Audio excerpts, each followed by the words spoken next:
Hello and welcome you are to let's crack it with Abhishek Gupta. तो ये है daily current affairs for 13 मई। Guys, बहुत ज़्यादा इंपॉर्टेंट करंट अफेयर्स हैं, आप इनको डेली बेसिस पे कवर करते रहिएगा। इससे आपके आगे आने वाले चाहे कोई भी एग्जाम्स हो, चाहे वो यूपीएससी हो, चाहे वो उत्तर प्रदेश पीसीएस हो या उत्तराखंड पीसीएस हो, चाहे आप प्रीलिम्स लिख रहे हो चाहे आप मेंस लिख रहे हो, सभी के लिए बहुत ज़्यादा इंपॉर्टेंट करंट अफेयर्स हैं। तो इनको आप डेली बेसिस पे कवर करते रहिए। गाइस, अगर आपने let's crack it with Abhishek Gupta का यूट्यूब चैनल सब्सक्राइब नहीं किया है तो उसको जरूर सब्सक्राइब कर लीजिएगा। साथ साथ let's crack it with Abhishek Gupta का फ्री टेलीग्राम चैनल भी है, तो इसको ज्वाइन करना बहुत ज़रूरी है, आप इसको भी ज्वाइन कर लीजिएगा। गाइस, स्टार्ट करने से पहले बताना चाहूँगा, लोअर पीसीएस मेंस के लिए, एफआरओ मेंस के लिए टेस्ट सीरीज चल रही है और फुल प्रिपरेशन बैच भी चल रहा है। तो जो भी कैंडिडेट्स, जो भी विलिंग कैंडिडेट्स हैं, जो चाहते हैं कि वो लोअर पीसीएस मेंस में या एफआरओ मेंस की अपनी टेस्ट सीरीज ज्वाइन करें या फुल प्रिपरेशन बैच ज्वाइन करें, जिससे वो अपनी परफॉर्मेंस को और ज़्यादा एनहेंस कर पाएँ, तो वो मुझे 7665804421 पर कॉल या मैसेज कर सकते हैं। स्टार्ट करते हैं 13 मई की करंट अफेयर्स। सबसे पहले न्यूज़ आ रही है मेडिकल टर्मिनेशन ऑफ प्रेगनेंसी पे।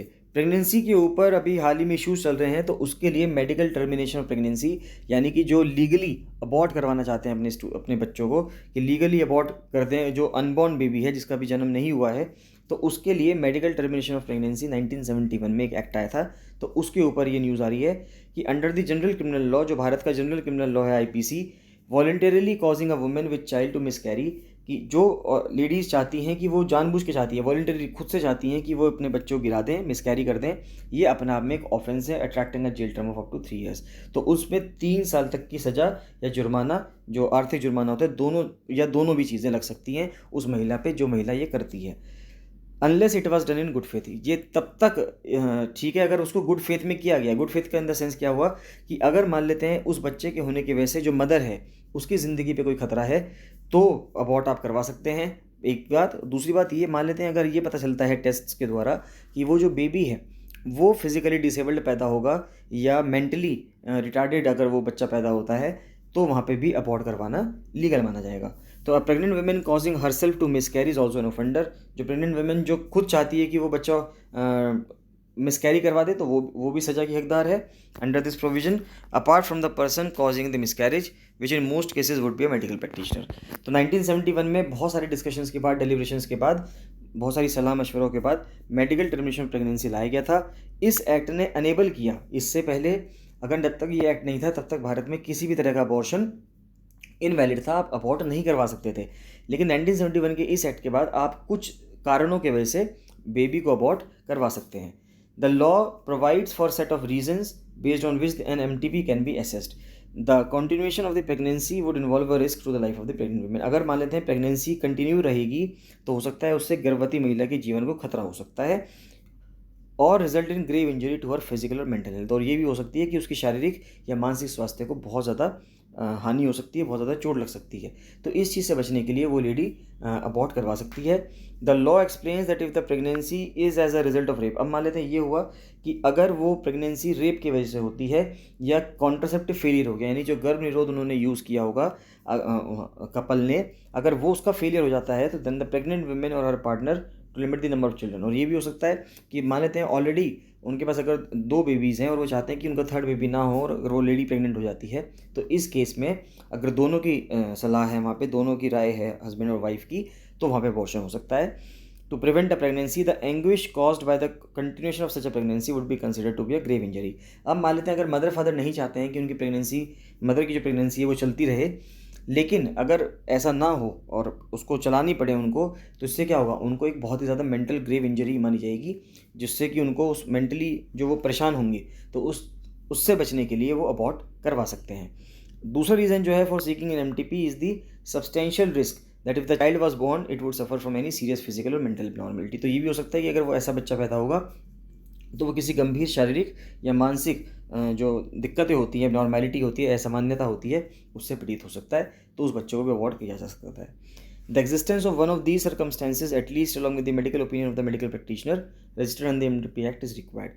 तो मेडिकल प्रैक्टिशनर, ये सारे कारण तो होने ही चाहिए, इनमें से कोई भी एक कारण तो होना ही चाहिए जिसकी वजह से आप अबॉर्ट करवाने के लिए लीगल हैं।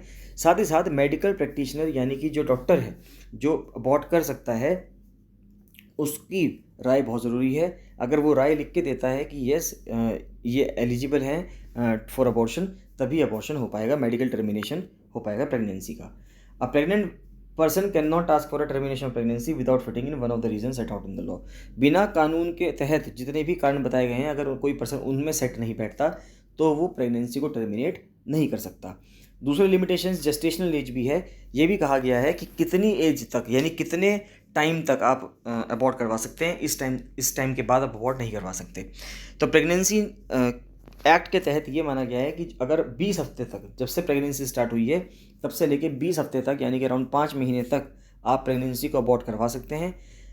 इसके बाद 2021 में ही इसको वापस से एक बार इसमें अमेंडमेंट किया गया और उसके बाद इसको बढ़ाकर 24 हफ्ते कर दिया गया, इन केस मान लेते हैं किसी को बाद में पता चलता है या लेट पता चलता है। From 20 weeks up to 24 weeks opinion of 2 registered practitioners is required. अब 20 हफ्तों तक भी ये था कि 20 हफ्तों तक अगर आपको अबॉर्ट करवाना है तो वहाँ पे जो एक मेडिकल प्रैक्टिशनर है यानी कि एक डॉक्टर है, उसकी आपको रिटर्न में परमिशन लेनी पड़ेगी कि यस ये अबॉर्ट करवा सकते हैं। और अगर आपको 20 हफ्ते से 24 हफ्ते के बीच में अगर मेडिकली अबॉर्ट करवाना है तो आपको 2 डॉक्टर्स की रिक्वायरमेंट होगी कि 2 डॉक्टर्स आपको लिख के देंगे कि यस ये करवा सकते हैं। This extended gestational limit is applicable to certain categories of women. ये जो 20 हफ्ते से बढ़ा के 24 हफ्ते किया गया था, ये भी कुछ ही महिलाओं पे एप्लीकेबल है। ऐसा नहीं है कि हर महिला जो अबॉर्ट करवाना चाहती है वो 20 हफ्ते से 24 हफ्ते के बीच में अबॉर्ट करवा सकती है। तो कौन कौन सी महिलाएं हैं जो 20 से 24 हफ्ते के बीच में अबॉर्ट करवा सकती हैं? एक तो सर्वाइवल ऑफ सेक्सुअल असॉल्ट और रेप, या तो किसी का रेप हुआ हो या इंसेस्ट हुआ हो।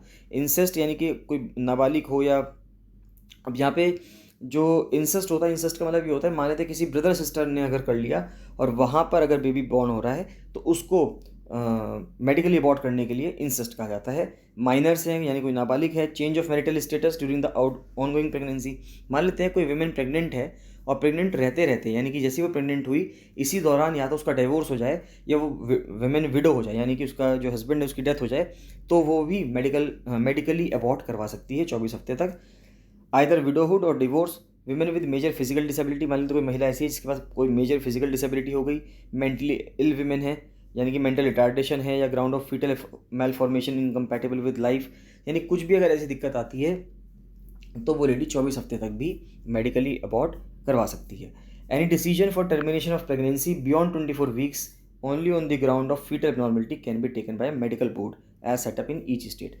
अगर 24 हफ्तों के बाद भी अगर कोई चाहता है कि वो मेडिकली अबॉर्ट करवाते तो उसके बाद सिर्फ बहुत ज़्यादा जो एक सीवियर सर्कमस्टेंसेज हैं उसके तहत ही मेडिकल अबॉर्ट हो सकता है और उसके लिए पूरा एक मेडिकल बोर्ड बैठेगा।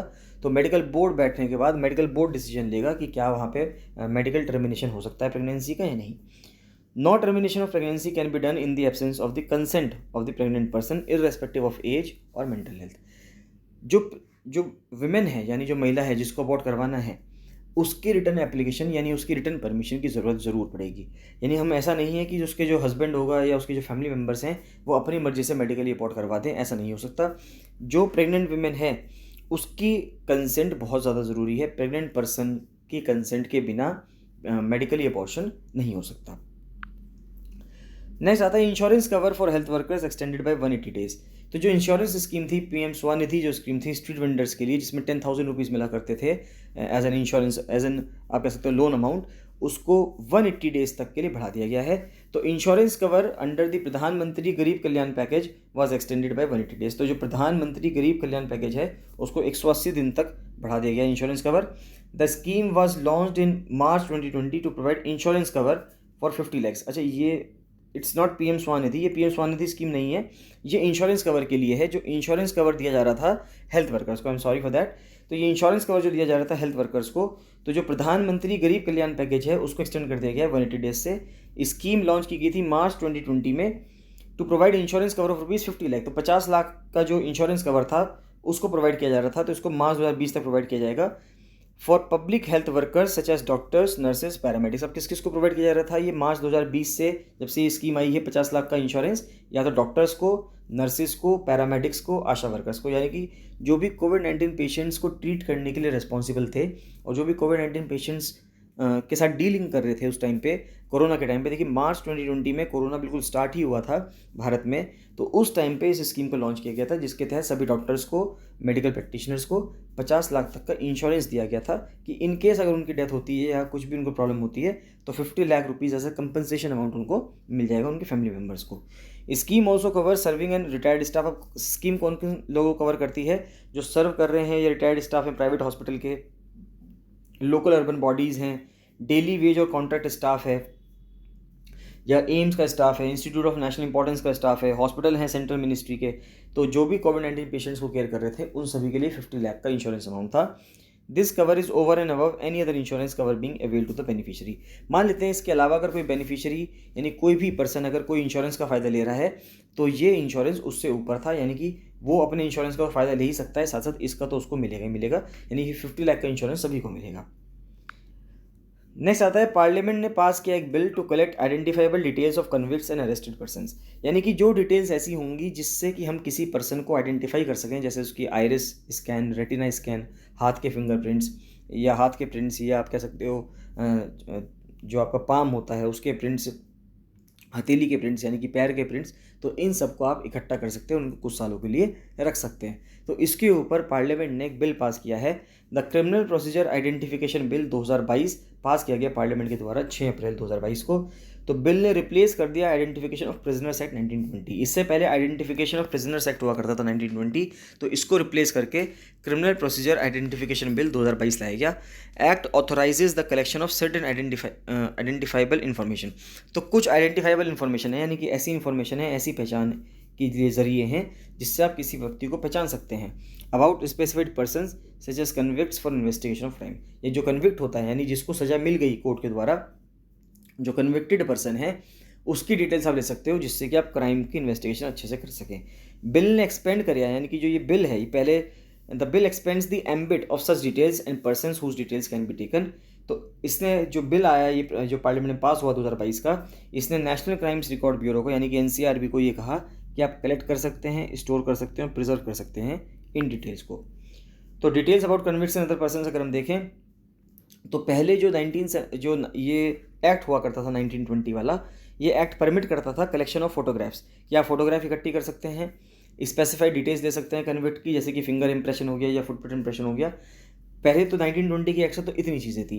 अब 2022 के एक्ट से क्या किया गया है, अब 2022 के एक्ट ने यानी 102 साल बाद जो एक्ट आया है नया, तो उसने बिल ने एक्सपेंड कर दिया कि आप कौन कौन सी डिटेल्स ले सकते हैं, जैसे कि पाम प्रिंट इंप्रेशन भी ले सकते हैं, यानी कि जो हथेली है, पाम है, उसका इंप्रेशन भी लिया जाएगा, आइरिस स्कैन लिया जाएगा, रेटिना स्कैन लिया जाएगा, बिहेवियरल एट्रीब्यूट लिया जाएगा यानी कि उसके सिग्नेचर कैसे हैं, अदर फिजिकल और बायोलॉजिकल सैंपल्स भी लिए जाएंगे, जैसे कि उसका ब्लड लिया जाएगा, सेमेन, हेयर सैंपल, स्वैब्स, और उनकी एनालिसिस भी की जाएगी। तो ये सब चीज़ें अब ली जा सकती हैं, 2022 के एक्ट से पहले चीज़ें नहीं ली जा सकती थी। तो पर्सन किन की डिटेल्स ली जाएगी, जो 1920 वाला एक्ट था उसके अकॉर्डिंग अगर देखें, the following persons may be required to give photographs and specified details. तो कौन कौन से पर्सन, तो एक तो वो person convicted of certain offences, जैसे कि जिनमें 1 साल कम से कम इम्प्रिजनमेंट मिलता है, उन पर्सन की डिटेल्स लेना जरूरी था 1920 के एक्ट के हिसाब से। Persons order to give security for good behaviour, जो पर्सनस को ऑर्डर किया गया है to give security for good behaviour और maintaining peace under the CRPC, यानी कि उन पर्सनस को जिनको ऑर्डर किया गया है कि इनका गुड बिहेवियर था, सिक्योरिटी थी मतलब, तो इसलिए आप उसको क्या कर सकते हैं 1973 एक्ट के तहत उनके आप डिटेल्स लेंगे। Person arrested in connection with an offence punishable with at least 1 year of rigorous imprisonment, तो इन सब के आप डिटेल्स लेंगे। बिल ने वाइडन कर दिया है ambit of such persons to include all convicts. अब ये तो 1920 के एक्ट के तहत के हिसाब से था ऊपर वाला। अब 2022 का जो बिल आया है, जो अब एक्ट बना है, इसने क्या अलाउ कर दिया है कि इस बिल ने वाइडन कर दिया है ambit of such persons to include all convicts. जितने भी कन्विक्ट हैं अब सबकी इन्फॉर्मेशन ली जाएगी, अरेस्टेड पर्सन, जितने भी पर्सन अरेस्ट होते हैं सिर्फ अरेस्ट होते ही सबकी उसकी डिटेल ली जाएगी, as well as persons detain under any preventive detention law. तो प्रिवेंटिव डिटेंशन लॉ के तहत भी अगर कोई पर्सन को अरेस्ट किया जाता है तो उसको भी या उसकी डिटेल्स भी ले ली जाएंगी। Arrested persons will not be obliged to give their biological samples, लेकिन जो सिर्फ अरेस्टेड पर्सन्स हैं उनको अपने बायोलॉजिकल सैंपल जैसे कि हेयर सैंपल, सीमेन सैंपल, तो वो देने की ज़रूरत नहीं है unless they have committed an offence against a women और अ चाइल्ड। वो तब तक नहीं अगर उस पर्सन को अरेस्ट इस बेसिस पे किया गया हो, इस बेसिस पे ना किया गया हो कि उसने जो कोई भी अपराध जो किया है वो महिला या किसी बच्चे पे किया है। अगर उसने किसी महिला या बच्चे पे कोई अपराध किया है तो उसके बायोलॉजिकल सैंपल लिए जाने ज़रूरी हैं। रिटेंशन ऑफ डिटेल्स अगर हम देखें तो the bill requires the detail collected to be retained in digital electronic form for 75 years. तो अब ये जो डिटेल्स ले ली जाएंगी ये कब तक रहेंगी, ये 75 ईयर्स तक उसको रख सकते हैं। और डिस्ट्रॉय भी किया जा सकता है किस केस में, have not been previously convicted, या तो वो पर्सन को पहले कन्विक्ट ना किया हो कभी, और रिलीज विदाउट ट्रायल, और मान लेते अगर वो पर्सन बिना ट्रायल के डिस्चार्ज कर दिया गया हो या कोर्ट ने छोड़ दिया हो उसको, और या उसने सारी अपनी लीगल रेमेडीज़ ख़त्म कर दी हैं, तब उस पर्सन की डिटेल को ख़त्म किया जा सकता है। अ कोर्ट और a magistrate may direct the retention of details in case of such person after recording reasons in writing. तो किसी जो जुडिशियल मजिस्ट्रेट होगा या कोर्ट होगी, वो जो डिटेल्स का रिटेंशन है किसी पर्सन का, उसको राइटिंग में लिख के दे देंगे कि एक रीज़न रिकॉर्ड करके कि उस पर्सन की डिटेल्स क्यों रब कर दी जाएँ, यानी क्यों ख़त्म कर दी जाएँ या क्यों रिकॉर्ड कर दी जाएँ। नेक्स्ट आता है, पार्लियामेंट ने पास किया है टू यूनिफाई म्यूनिसिपल कॉर्पोरेशन इन दिल्ली। दिल्ली की जो म्यूनिसिपल कॉर्पोरेशन है, तो 2022 में एक बिल लाया गया है पार्लियामेंट के द्वारा, जिसको पास कर दिया गया है, जिसके तहत दिल्ली की जो 3 अलग अलग म्यूनिसिपल कॉर्पोरेशंस हैं उनको वापस से यूनाइट कर दिया गया है। The bill seeks to amend the Delhi municipal corporation act 1957, जिसको पास किया गया था पार्लियामेंट के द्वारा, और इस एक्ट को अमेंड किया गया था 2011 में दिल्ली लेजिस्लेटिव असेंबली के द्वारा, और 2011 में अमेंड करके एक म्यूनिसिपल कॉर्पोरेशन ऑफ दिल्ली से 3 अलग अलग म्यूनिसिपल कॉर्पोरेशन बना दिए गए थे, जैसे कि नॉर्थ दिल्ली का, साउथ दिल्ली का और ईस्ट दिल्ली का। लेकिन अब गवर्नमेंट वापस से चाह रही है, पार्लियामेंट ने वापस से चाहा है कि तीनों म्यूनिसिपल कॉर्पोरेशन को वापस से यूनाइट करके एक ही म्यूनिसिपल कॉर्पोरेशन ऑफ दिल्ली बना दिया जाएगा। तो यूनिफिकेशन अगर हम देखें तो बिल ने रिप्लेस कर दिया 3 अलग अलग म्यूनिसिपल कॉर्पोरेशन को अंडर दी एक्ट, और अब एक म्यूनिसिपल कॉर्पोरेशन बना दी गई है जिसका नाम रखा गया है म्यूनिसिपल कॉर्पोरेशन ऑफ दिल्ली। तो पावर्स क्या हैं दिल्ली सरकार के, अगर हम देखें तो जो एक्ट 2011 में अमेंड किया गया था, उसको एम्पावर किया उसने दिल्ली गवर्नमेंट को to decide various matters under that. अब जैसे कि काउंसलर्स की कितनी सीट्स होंगी, कितनी सीट्स रिजर्व होंगी मेंबर्स ऑफ एससी के लिए, फिर कौन कौन से एरियाज़ को आप जोन में, वार्ड में डिवाइड करेंगे, वार्ड का डिलिमिटेशन कैसे होगा, फिर सैलरी अलाउंसेस कैसे मिलेंगी कमिश्नर को, और छुट्टियां कैसे दे सकता है कमिश्नर जो म्यूनिसिपल कमिश्नर होगा, फिर लोन कैसे मिलेगा कॉर्पोरेशन को, सैंक्शनिंग सूट्स फॉर कंपनसेशन, मान लेते कोई सूट अगर आपने कर दिया यानी कोई केस फाइल कर दिया तो वहाँ पे कंपनसेशन कैसे होगा कमिश्नर के खिलाफ। तो इन सब चीज़ के लिए पहले दिल्ली सरकार जो थी वो एलिजिबल थी, और उसने अपने आप को इस एलिजिबल बना लिया था इस एक्ट को अमेंड करके। Similarly the act mandates that the commissioner will exercise his powers. Act ने ये भी मैंडेट किया था कि जो कमिश्नर है वो एक्सरसाइज करेगा अपनी powers regarding building regulations under the general superintendence and directions of Delhi government, कि वो दिल्ली सरकार के तहत काम करता रहेगा। The bill instead empowers the central government to decide this matters. तो अभी तक जो म्यूनिसिपल कॉर्पोरेशन ऑफ दिल्ली थी वो दिल्ली सरकार के तहत काम कर रही थी, लेकिन अब ये जो बिल लाया गया है नया 2022 वाला, इसके तहत अब क्या हो गया है कि ये जो म्यूनिसिपल कॉर्पोरेशन है ऑफ दिल्ली का, ये दिल्ली सरकार के तहत काम ना करके सेंट्रल गवर्नमेंट के तहत काम करेगा। तो अब सारी डिटेल्स जो वो लेगा या सभी जो रिपोर्टिंग करेगा वो डायरेक्टली सेंट्रल गवर्नमेंट को करेगा। नंबर ऑफ काउंसलर्स की बात करें तो पहले जब 3 अलग अलग काउंसिल बना दी गई थी तो टोटल स्ट्रेंथ 272 हो गई थी म्यूनिसिपल काउंसलर्स की।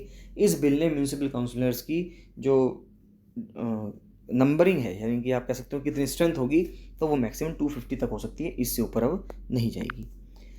नेक्स्ट आता है, कैबिनेट ने अप्रूव किया है पीएम स्वनिधि स्कीम को टिल दिसंबर 2024। ये है वो न्यूज़ कि पीएम स्वनिधि स्कीम जो है स्ट्रीट वेंडर्स वाली जो स्कीम है, इसको 2024 तक, दिसंबर 2024 तक बढ़ा दिया गया है।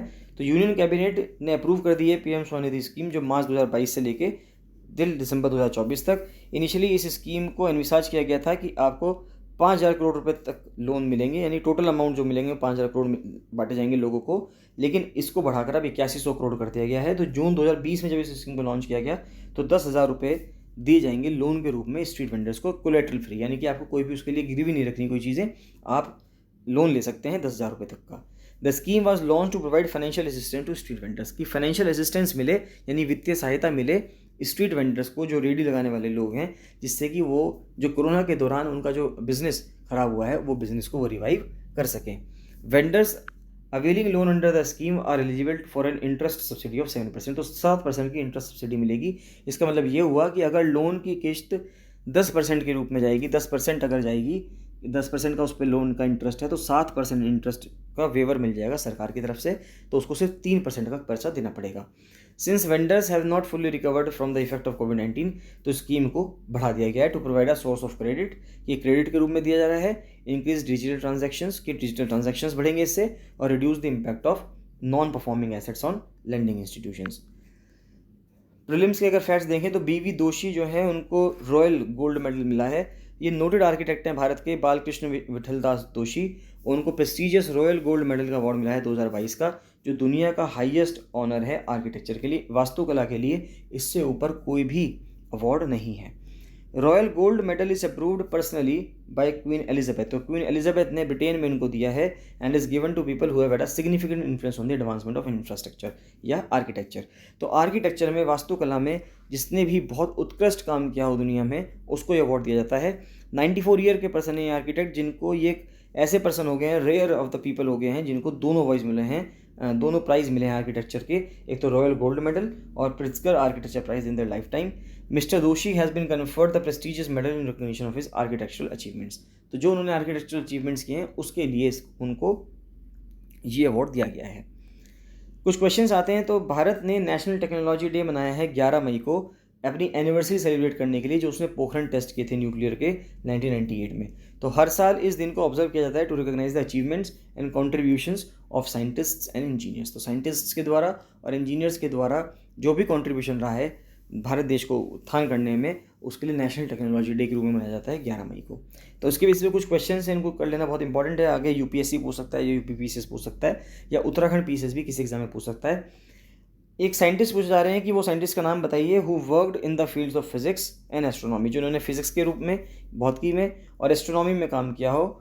ही developed an equation to determine the ionisation state of the various elements making up the star. Lok Sabha MP भी रहे हैं और इन्होंने ओरिजिनल प्लान भी तैयार किया था दामोदर वैली का। तो उनको, वो कौन है? वो है मेघनाथ शाह। फिर जो नंबर है 1729 is named after two mathematicians. तो 1729 को नेम किया गया है दो मैथमेटिशियंस का। One of them explain that it is the smallest number expressible as the sum of two cubes. तो ये भी कहा जा रहा है कि ये एक सबसे छोटा नंबर है जिसको हम एक्सप्रेस कर सकते हैं sum of two cubes in two different ways, दो अलग अलग तरीके से। तो वो कौन दो साइंटिस्ट हैं? वो हैं श्रीनिवास रामानुजन और GH हार्डी। यानी GH हार्डी जो हैं और श्रीनिवास रामानुजन जो हैं, यानी कि वो दो साइंटिस्ट थे। प्रसन्नता चंद्र महालनोबिस, यानी जो PC महालनोबिस है, जिनके वजह से सेकंड 5 ईयर प्लान आया था 1956 का, जो कि भारत के एक साइंटिस्ट और स्टैटिस्टिशियन थे, जिन्होंने इंडियन स्टैटिस्टिकल इंस्टीट्यूट भी फाउंड किया। And his contributions, he has been considered the father of modern statistics in India. बिल्कुल सही बात है, उनको फादर ऑफ मॉडर्न स्टैटिस्टिक्स कहा जाता है। तो he is best known for introducing a statistical measure in 1936। तो उसको क्या कहा जाता है? उसको महालनोबिस डिस्टेंस कहा जाता है, जो उन्होंने एक स्टैटिस्टिकल मेजर 1936 में इंट्रोड्यूस किया था। नेक्स्ट आता है इंडियन एस्ट्रोनॉमिकल ऑब्जर्वेटरी है, दुनिया की हाईएस्ट लोकेटेड साइट है। तो वो कहाँ पे है एस्ट्रोफिजिक्स की भारत में? वो हेनली लद्दाख में है। ये एक नेशनल लेवल रिसर्च इंस्टीट्यूशन है जीनोमिक मेडिसिन के लिए भारत में, वो है national institute of biomedical genomics. और नेक्स्ट और लास्ट क्वेश्चन आता है कि परम एक सीरीज ऑफ सुपर कंप्यूटर है जिसको डिज़ाइन किया गया और असेंबल किया गया by the centre for development of advanced computing CDAC के द्वारा पुणे में। तो ये जो पहला जो उसका बनाया गया था 1991 में, उसका नाम क्या था सुपर कंप्यूटर का? तो उसका नाम था परम 8000। तो दैट्स ऑल। तो ये हैं आज की करंट अफेयर्स गाइज, इनको आप करते रहिए कवर। अगर आपको कोई भी डाउट आता है तो मुझे कमेंट सेक्शन में कमेंट करके पूछ सकते हैं। बाकी अगर आपको करंट अफेयर्स की PDF चाहिए तो उसके लिए आप मुझे 7665804421 पर कॉल या मैसेज कर सकते हैं। चलिए मिलते हैं नेक्स्ट वीडियो में। So thank you and bye bye.